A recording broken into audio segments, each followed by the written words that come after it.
the offense or offenses charged therein, or any lesser included offense. Judge, based on the evidence that has been presented over the past 10 days or so, including all inferences, of course, that can be reasonably drawn from the evidence, it is a position of the defense that some evidence exists from which a reasonable jury could find that some, however, not all of the elements of the crimes that have been proven beyond a reasonable doubt. In terms of the sufficiency of the evidence, Judge, I'll start backwards, starting with count 5. With regards to the forgery, even looking at all the inferences in favor of the state, we do not believe that the state has proven a specific intent to defraud as it relates to the forgery. There's no proof that the signature was done without Eric's authority. And even assuming that the defendant, Ms. Richins, signed on behalf of Eric with or without permission, that itself does not conclusively presume that because she signed the name of Eric, that a forgery has occurred. The act, in other words, of signing another's name without permission doesn't constitute forgery, again, unless it was done with the intent to defraud, which we don't believe it has been met here.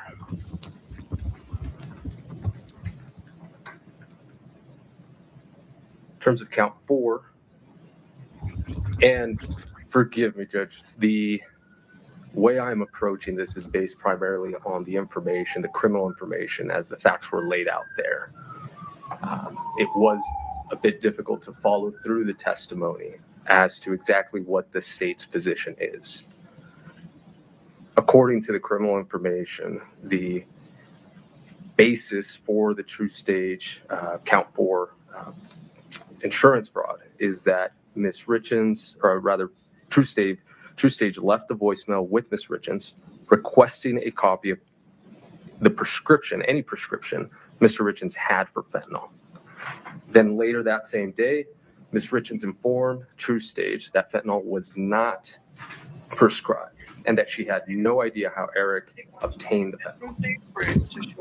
I think it's that So last you would clause of go that ahead and sentence update it that, on the this EDD is- website. the state see it differently.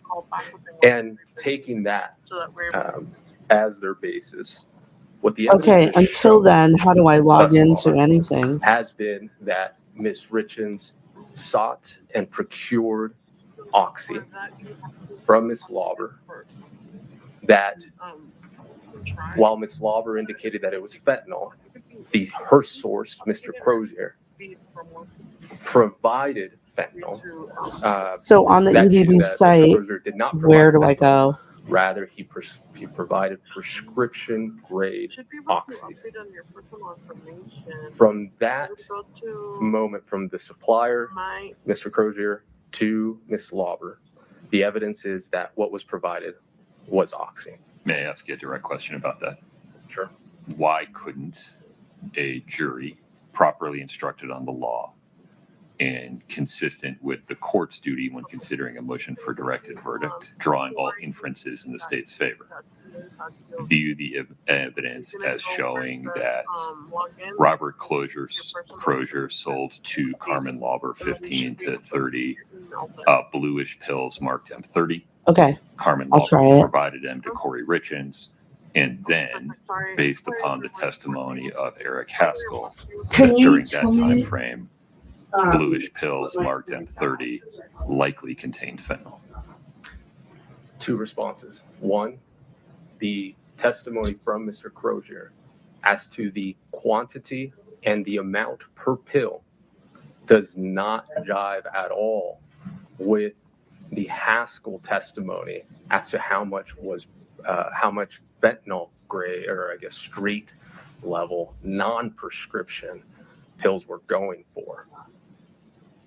What was indicated in the evidence was the amount that was paid was consistent with prescription grade oxys. So that's how I would answer your Honor's question. Okay.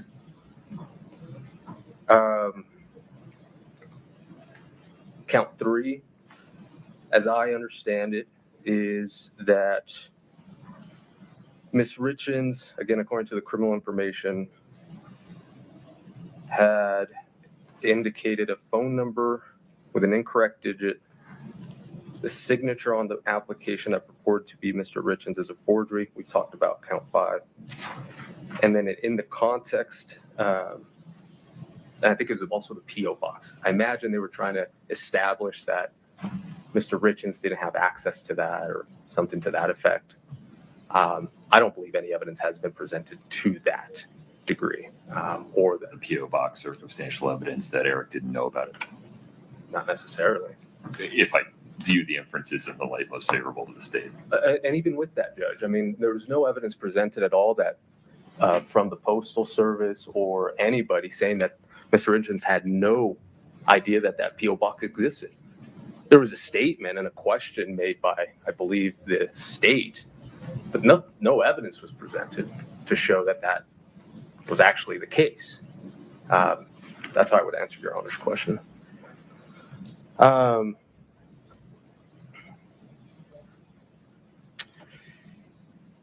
Also, an interesting point. Term life insurance. At the moment that she allegedly signed on behalf of Eric and was submitted and was paid from her account,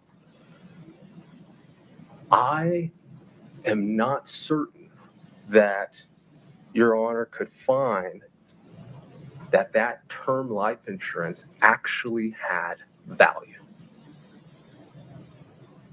What I mean by that is that there is case law, of course, in the civil process or context, that in the context of term life insurance, Utah courts have specifically addressed whether such policies have value as property. And the Court of Appeals in Beckham v. Beckham, I didn't write down the citation, I'll provide that, Your Honor, held that term life insurance policies generally have no cash value and therefore no property value. This is, of course, in the context of marital assets. So I bring that up. I think that's an interesting point. Obviously, it was marked for $100,000,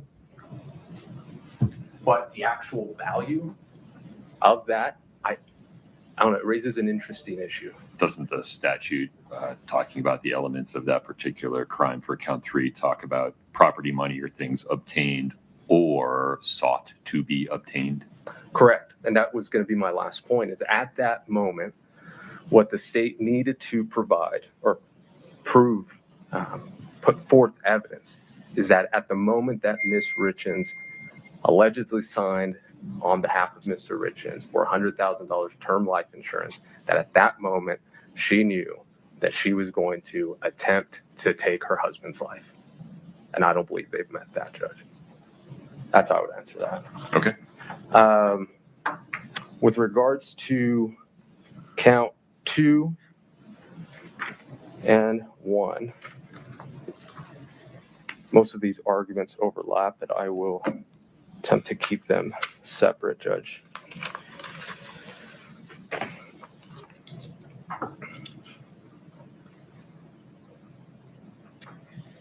As I understand it, in order for them to have met the elements, in order for Ms. Richins to be found guilty of an attempt, she must engage in conduct constituting a substantial step towards the commission of the offense. Here, evidence has been presented that she did seek to obtain oxy. We've had that discussion.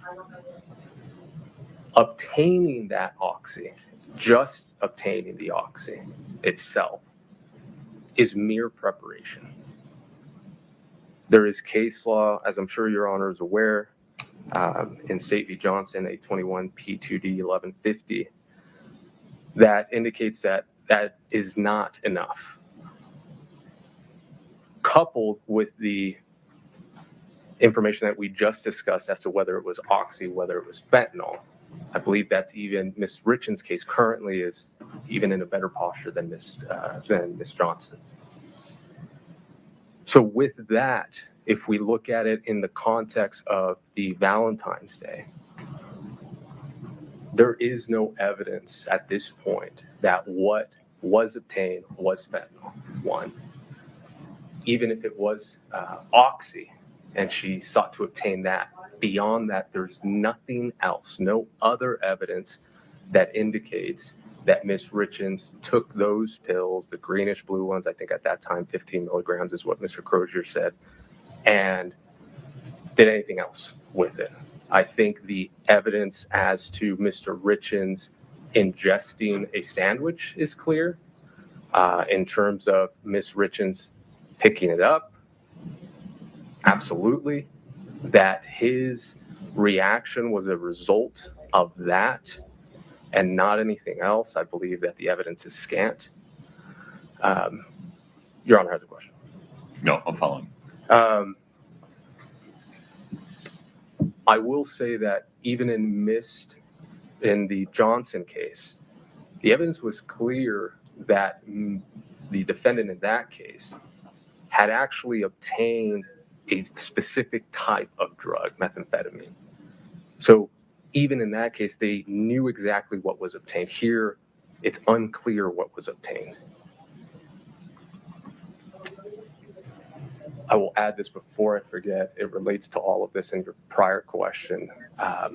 In terms of the pills, Ms. Lauber testified the amount of pills that was significantly different from what Mr. Crozier had indicated, as well as the packaging.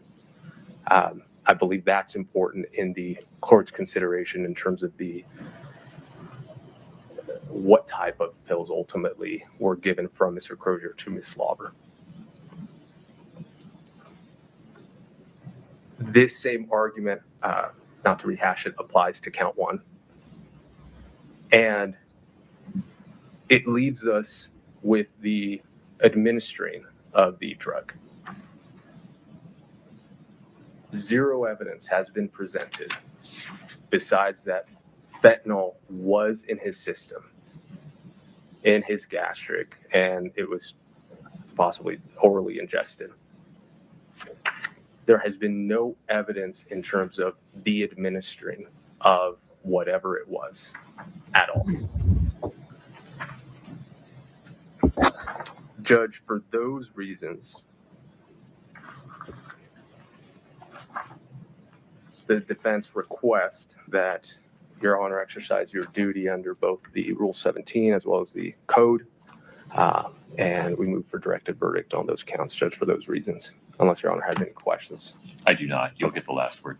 Thank you.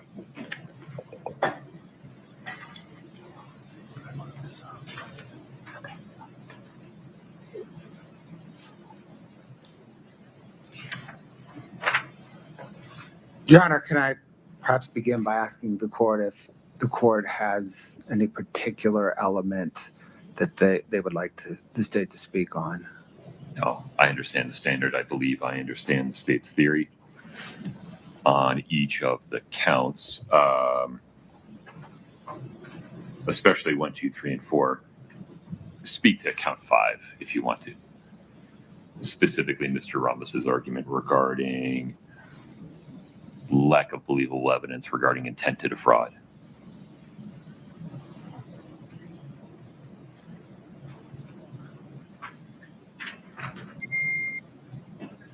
Your Honor, it ties into count 3, right? It's the same insurance. This is the $100,000 true stage policy. And the scheme charge, the scheme fraud in count 3 is that Kouri Richins, at the time she took out that $100,000. Well, this is interesting. The timing doesn't matter for count 3, but the timing does matter for count 5. That as it relates to count 5, at the time she forged Eric Richins' signature, she intended to defraud. I think the evidence that supports her intent is the fact that nothing on the face of the application indicates that Eric would know of this application, right? The mailing address, the email address, the phone number, everything, the payment, everything comes back to Kouri Richins. And she signed this, I think it was late January 2023, at a time when she had, January 29, 2022, correct? I'm sorry, 2022. It was the end of January 2022, at a time when she had already begun asking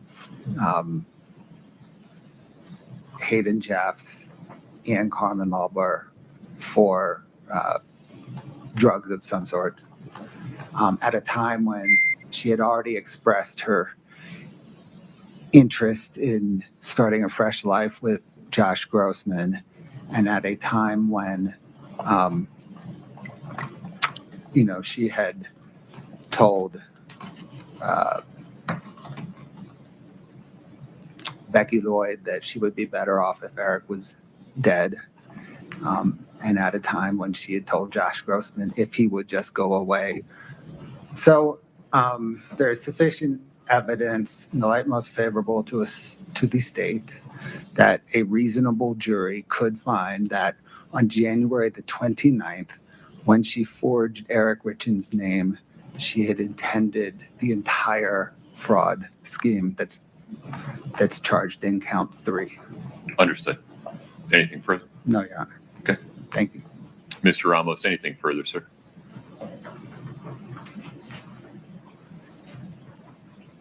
Just briefly, and this is, of course, if Mr. Bloodworth wants to respond. I did neglect in my argument initially as to count 2, the testimony regarding the joking nature conversation that Ms. Stakings had that she testified to with both Ms. Richins and Mr. Eric Richins.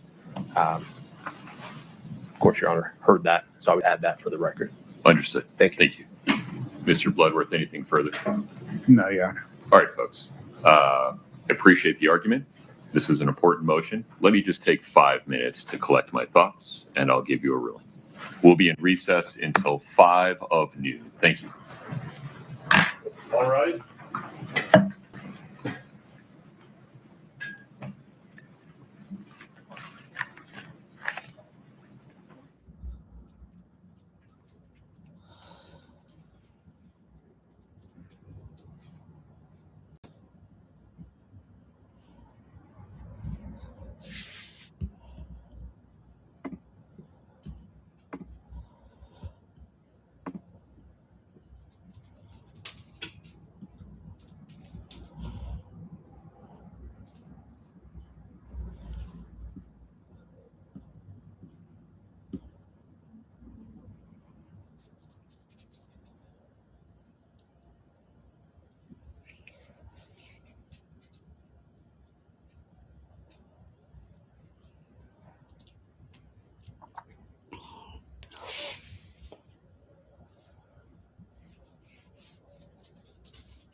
Okay, we're back on the record in case 231-500-139. Counsel for the state are present, counsel for defendant and the defendant are present. The issue before the court is defendant's motion for a directed verdict seeking dismissal of counts 1 through 5 in the operative information.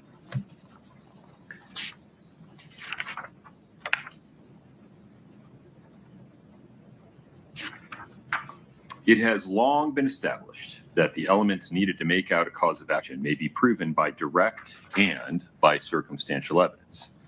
And if there is any evidence, however slight or circumstantial, which tends to show guilt of the crime charged or any of its degrees, it is the trial court's duty to submit the case to the jury.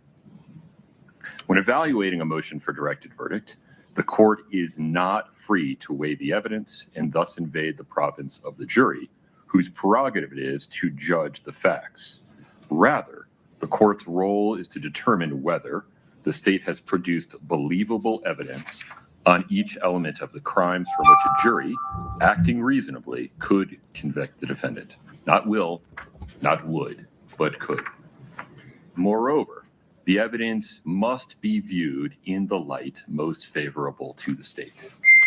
Applying these legal principles as announced by the Utah Supreme Court in State versus Montoya, 2004 UT 5.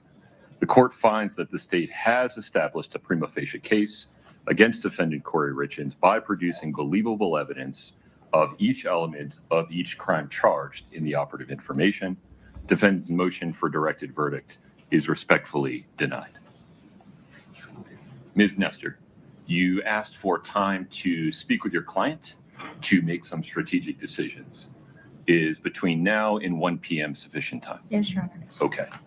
Mr. Bloodworth, anything further until before we recess until 1 o'clock? Nothing further, Your Honor. Ms. Nestor. No, sir. All right. We'll be in recess until 1 p.m. Just confirming that to the extent the defendant will be putting on evidence and calling witnesses, you have a couple in the wings. Is that Yes. correct? Yes, sir. Okay. 1 p.m. Thank you for your time. Court's in recess.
I unlocked the door.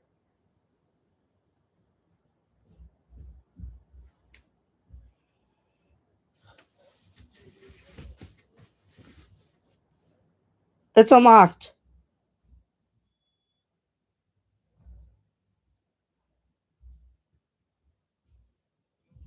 Just leave there.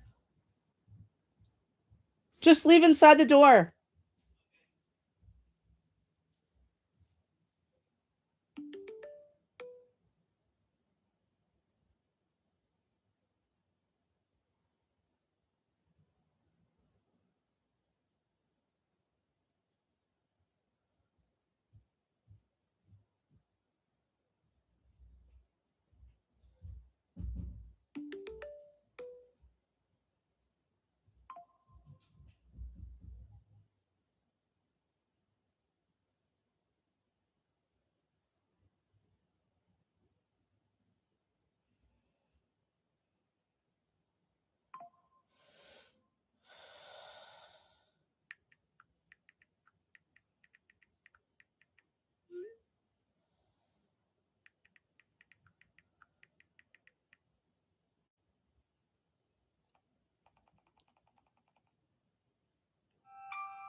231-500-139. State's Counsel and Defense Counsel are present. Ms. Richins is present. Mr. Bloodworth, would you like me just to tell the jury when they come back in that the state has rested? Yes, so that's fine. Okay, will do. Ms. Lewis, Ms. Nestor, what's the plan? Ready to go. Who's defense counsel's first witness?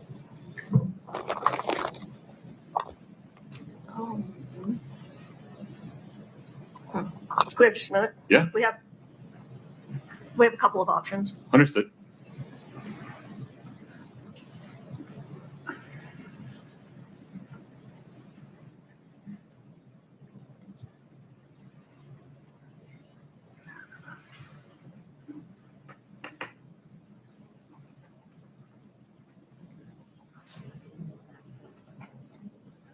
You don't want to.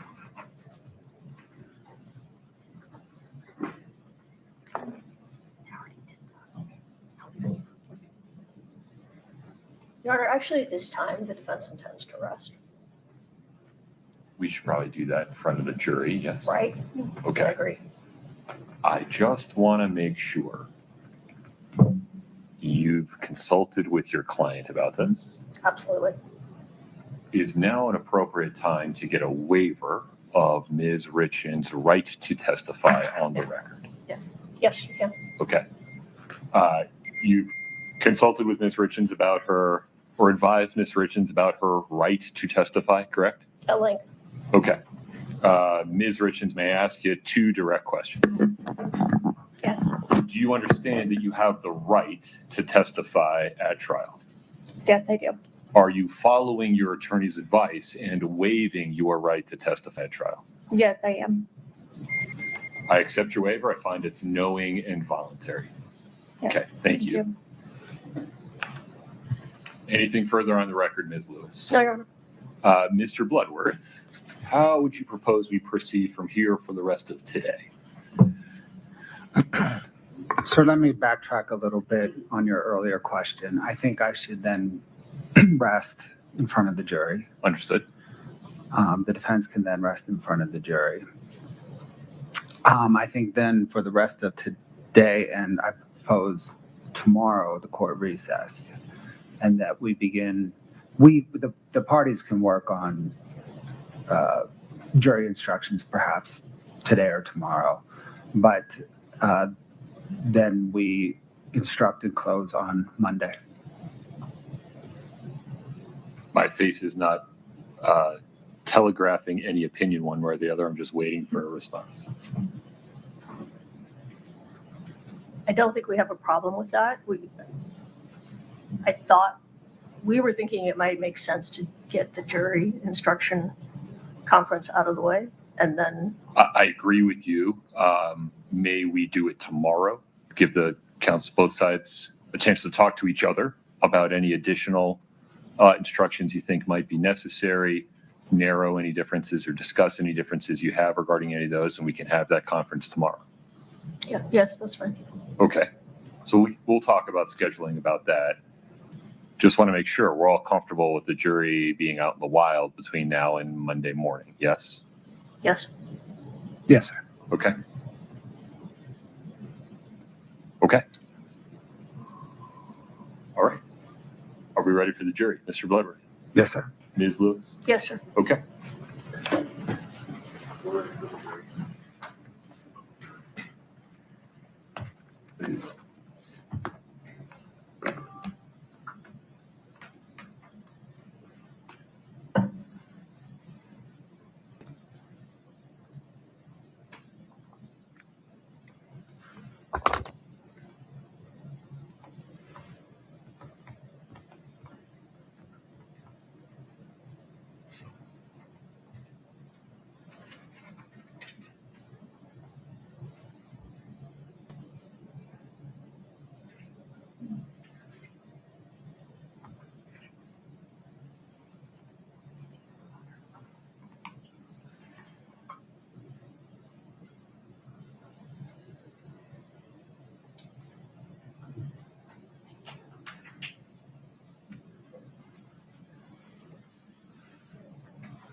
Please have a seat as you come in.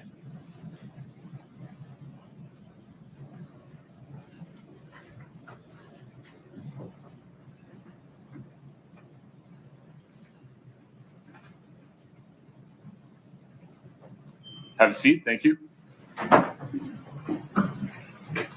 Mr. Bloodworth. Your Honor, the state rests its case. Very good. Ms. Lewis. Your Honor, after consulting with our client, the defense rests. Understood. Thank you. Ladies and gentlemen, there is some legal work that I need to do with counsel in this case to get from here to the next stage. Rather than use your time inefficiently with you in the courtroom, we're going to do the following. We're going to recess for today. You will be on your own in the wild between now and 8:30 a.m. on Monday morning. I cannot emphasize this enough. Between now and 8:30 a.m. on Monday morning, please do not say anything about this case to anyone. I would understand if you had to tell somebody that you have to be back here at 8:30 a.m. on Monday morning. Other than that circumstance, please do not discuss this case with anyone.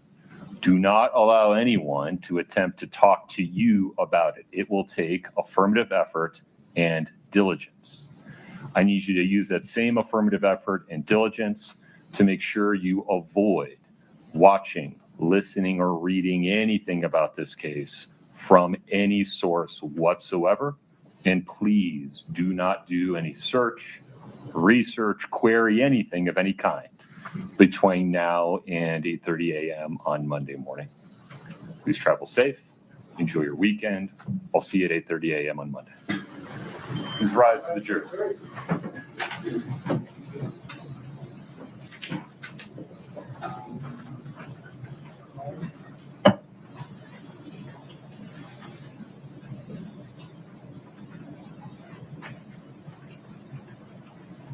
And there you have it. Wow. All right, folks, have a seat. May I propose the following? That counsel have an email exchange or a phone call, say 4 p.m.-ish today, about the state of the jury instructions and whether you think there need to be any additions or amendments. And then, to the extent there are, please send me an email or file something in the docket and let me know that you did. And then what time would you like to get together to talk about the instructions one by one tomorrow? 9:30. Do you want to do it a little later just so I have time to look at whatever happens? You suggest? Late as possible. Want to do it at 1? Yes. Sure. Mr. Bloodworth? Sure, sir. All right. So you're all at least going to compare notes by the end of the day today. And if you file anything additional, you'll let me know by email. And I'll plan on being back on the record with you all 1 p.m. tomorrow. Mr. Bloodworth, anything else today? No, Your Honor. Ms. Lewis? No, Your Honor. Okay. Ms. Richins, 1 p.m. tomorrow. I'm going to end this. The right court is in there. recess. Have a Thank good you. day. All right. Don't forget to like, subscribe, and share too. Wait, what?